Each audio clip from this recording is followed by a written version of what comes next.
제가 그동안 캠핑장의 부수입에 대해서 많이 말씀드렸잖아요. 캠핑장만의 컨셉이 있어야 된다고 얘기했던 거 기억나시죠? 캠핑장의 컨셉을 이제 정해야 되는데 캠핑장에 컨셉이 있어야 하는 건 알겠어. 근데 그러면 어떻게 내가 어떤 컨셉을 가져야 될지 시작하는 단계에서부터 좀 막막하실 수 있잖아요. 그래서 오늘은 제가 컨셉을 잡았던 제가 했던 방법 그대로를 좀 알려드리려고 해요. 그래서 영상 끝까지 시청해 주시면 나만의 컨셉 잡기 구독자님들도 꼭 하실 수 있을 거라 생각합니다.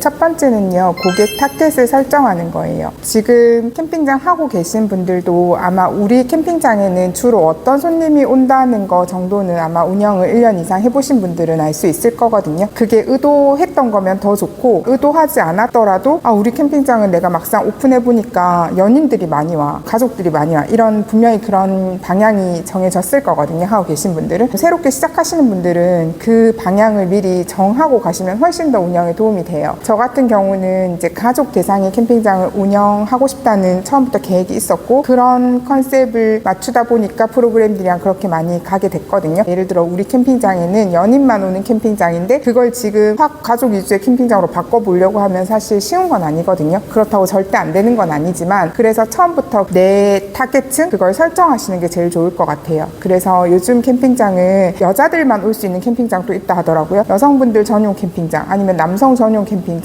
연인끼리 올 수 있는 캠핑장, 우리 캠핑장은 가족만 받아요, 이런 가족 위주의 캠핑장, 이런 타겟층을 먼저 설정하시면 컨셉을 잡는 데 큰 도움이 될 거라 생각합니다. 타겟을 결정했잖아요. 그럼 그 타겟에 맞는 이제 컨셉을 결정하시면 돼요. 예를 들어서 저희처럼 가족 위주의 캠핑장이면 주로 부모님들은 아이들을 한 대 중점을 둔단 말이죠. 캠핑을 오는 이유도 아이가 주기도 하고요. 그래서 자연 체험 학습을 할 수 있다든지, 저희 캠핑장처럼 미술관이 결합되어서 예술적인 부분을 충족시킬 수 있는 그런 운영을 한다든지, 연인이 주로 오는 캠핑장이다. 그러면 사실 연인들은 사진을 엄청 많이 찍잖아요. 그래서 포토존을 곳곳에 설치한다든지, 또 연인끼리 둘이서 이벤트 같은 걸 할 수 있는 그런 프로그램을 기획하는 것도 좋을 것 같아요. 그리고 또 만약에 여성분들만 받겠다 하면 컨셉을 약간 안정과 힐링 그런 데 좀 더 목표를 두시고, 프로그램도 명상이나 힐링 쪽으로 그런 프로그램을 진행하시고, 여자분들 혼자서도 충분히 오셔서 휴식을 취하면서 자연에서 시작하실 수 있다는 그런 강점을 주시면 좋을 것 같거든요. 그래서 타겟을 정하고, 두 번째 그 타겟에 맞는 컨셉을 설정한다. 그게 제가 했던 방법이고요. 세 번째는요, 이야기에 맞는 시설들을 이제 준비하셔야 되거든요. 내가 자본금이 많아, 그러면 이제 뭐 가족 위주의 캠핑장을 꾸리면서 아이들이 좋아하는 막 놀이터라든지 놀이시설이라든지 이런 거를 막 돈이 많으면 마음껏 넣을 수가 있는데, 만약 꼭 그렇지 않더라도 저희는 정말 돈을 얼마 안 들이고 모래 놀이터를 만들었거든요. 그런 것처럼 모래 놀이터라든지 그네라든지 그런 시설을 채우고,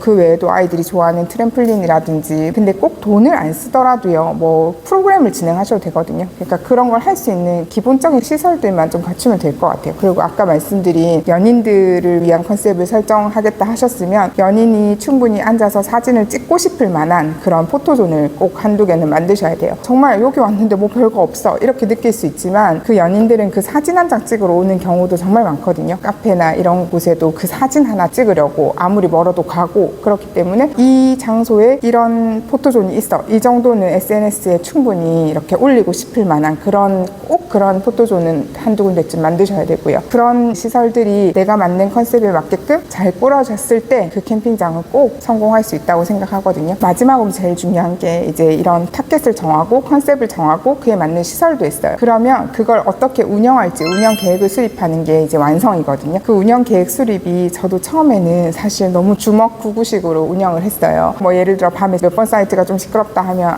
지금 조금 조용히 해주셨으면 좋겠습니다, 뭐 이런 식으로 운영을 했다면, 지금은 이제 저희도 매너 타임이라는 걸 정해서 10시 이후에는 샤워장 이용을 금한다든지, 10시 이후에는 이제 캠프파이어라든지 뭐 이런 행위 자체를 금하고 있어요. 왜냐하면 90% 이상 가족 손님이고, 그러다 보니 아이들이 다 있고, 아이들도 밤에 잠을 재워야 되는데 몇몇 사이트에서 이렇게 그런 걸 안 지켜버리면 여러 사람들이 피해를 입거든요. 그래서 그런 운영 계획 수립 안에 매너 타임이라든지 있다든지 시설물을 몇 시까지 이용할 수 있다든지 계획이라는 거 세워놓고 그 계획 안에서 모든 걸 해결하면 정말 편하더라고요, 운영하는데. 운영 계획 중에는 여러 가지가 있겠지만 저희는 매너 타임이 제일 중요하더라고요. 매너 타임을 꼭 지켜야 되니까 매너 타임을 이제 정하는 게 제일 중요해요. 그 매너 타임을 정하는 것도 타겟을 설정한 그 타겟에 맞춰서 정하시면 돼요. 저희는 이제 가족 위주의 캠핑장이고 어린아이들이 많이 오다 보니까 10시라고 정한 거고요. 만약에 좀 연인들만 온다, 뭐 친구들끼리 온다, 그러면 조금 더 늦게까지 하셔도 돼요. 그러니까 그런 것들을 내가 설정한 타겟이랑 운영 계획 중에 매너 타임은 그렇게 정하시면 되고, 또 중요한 게 전기 용량을 얼마만큼 사용해야 되는지 그런 허용 범위가 있거든요. 사실 저희는 18개 사이트인데 보통 캠핑장에서 카라반이 막 10대씩 이렇게 단체로 온다고 하면 안 받는다고 하더라고요. 그 이유가 카라반들이 와가지고 그 안에 있는 전자 제품을 다 써버리면 사실 그 아무리 용량이 큰 캠핑장이라고 하더라도 전기를 감당을 못 한대요. 근데 이제 저는 예전에 그런 것도 모르고 막 카라반 단체 받고 막 그랬는데, 특히 겨울에 이제 난방용품 사용할 때 전기 사용량이 엄청나게 높거든요. 그래서 그 전자제품 와트수를 보시고 한 사이트에 이제 어느 정도의 내가 전기를 허용하겠다, 그거는 우리 전체 전력량이 되게 중요하니까 그걸 잘 파악하셔서 그것도 정하셔야 되고요. 또 운영 계획 중에 입퇴실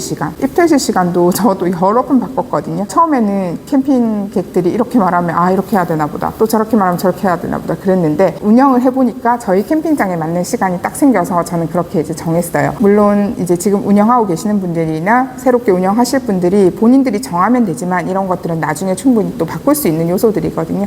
그리고 또 흡연구역도 되게 중요하거든요. 저희는 이제 아이들이 오는 캠핑장이다 보니까 여기 공원 안에서는 흡연이 안 되게끔 되어 있어요. 이것도 자리를 잡는 데까지 정말 오랜 시간이 걸렸거든요. 그래서 지금은 또 바깥에서 피시는데 뒤처리가 또 잘 안 돼서 또 한동안 주민들과 좀 갈등도 겪었고 좀 힘든 순간이 있었거든요. 흡연구역을 꼭 설정을 해주시고, 또 그 흡연구역은 또 관리를 또 철저하게 해주셔야 되는 그런 운영계획 안에 이런 자잘한 것들이 다 들어가야 되거든요. 운영계획은 꼭 수립하셔야 앞으로 캠핑장을 운영하실 때 도움이 진짜 되거든요. 그래서 그런 것들은 내가 운영하면서 바꿔봐야지 이런 것보다는 기본적인 운영 틀 같은 거는 시작하시기 전에 충분히 생각을 다 하시고 이 틀 안에서 움직이시되, 간혹 이제 운영하다가 이건 내가 이렇게 정했지만 운영을 해보니까 조금 바꿔야 되는 필요성이 생기면 그때 바꾸시면 좋을 것 같고요. 미리 꼭 한번 운영 계획을 수립하셔서 가상으로라도 그 운영 계획을 적용시켜 보시는 게 훨씬 좋을 거라고 생각합니다. 그래서 요약하면 첫 번째, 타겟을 설정하고 타겟에 맞는 컨셉을 정하고 컨셉에 맞게끔 시설을 만들고 그 시설을 운영할 수 있는 운영 계획을 수립하는 것. 그렇게 한다면 나만의 확실한 색깔을 가진 컨셉 있는 캠핑장을 만들 수 있다고 생각합니다. 지금 제가 말씀드린 거는 사실 그림으로 보면 밑그림을 그리는 단계거든요. 또 밑그림이 얼마나 중요한지는 누구나 다 아는 사실이잖아요. 이렇게 하나하나 차근차근 이제 밑그림을 그리셨으면 이제 색을 채울 단계입니다. 그래서 그런 단계별로 제가 이제 어떻게 하면 되는지는 다음 영상에서 또 이 다음 스텝을 또 나갈 수 있도록 그 영상을 준비해 보겠습니다.